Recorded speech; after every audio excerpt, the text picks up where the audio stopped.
फेरा भारी दोनों से रंग सो खेलम होली में बानी तैयार रे।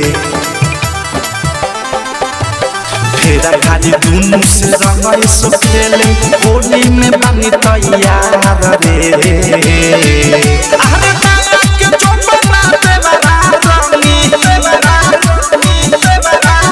अरे बाला के चोपना देवरा रंगी बाया के रंगी भतारा रे। अरे बाया के चोपना देवरा रंगी बाया के रंगी भतारा रे।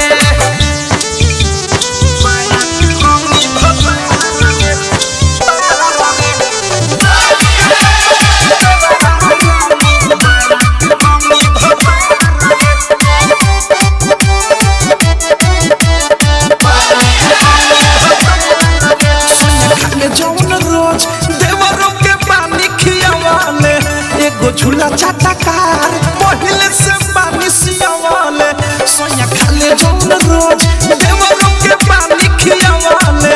एगो झूला चाटकार पहले से पानी सियावाले। जोश में आके कहीं होश न गवावे देवे न दुनु गोरा फारा रे। अरे बाया के चोपना देवरा रंगी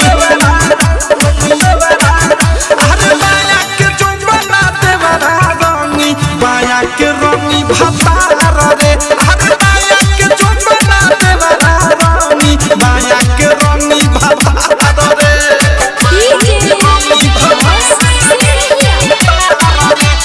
डायमंड रिकॉर्डिंग स्टूडियो छोड़ना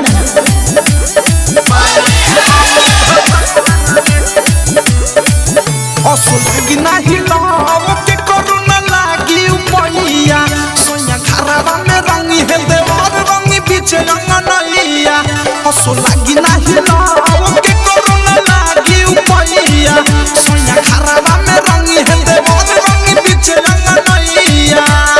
अवध से प्रेमी राइटर थारू अनुराग सुबोध से प्यार रे। दाया के चोपना पद सहारंगी है।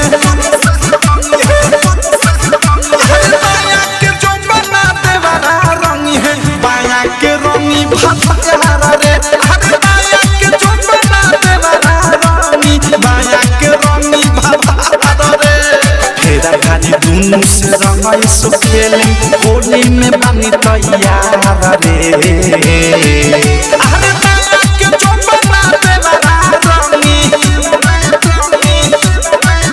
अरे बाया के चोपना देवरा रंगी बाया के रंगी भतारा रे। अरे बाया के चोपना देवरा रंगी बाया के रंगी भतारा रे। आरसीएम म्यूजिक न्यू ऐप अभी डाउनलोड कीजिए हमारे गूगल प्ले स्टोर से और पाए भोजपुरी लोकगीतों का एक से बढ़कर एक ऑडियो वीडियो सॉन्ग बिल्कुल मुफ्त।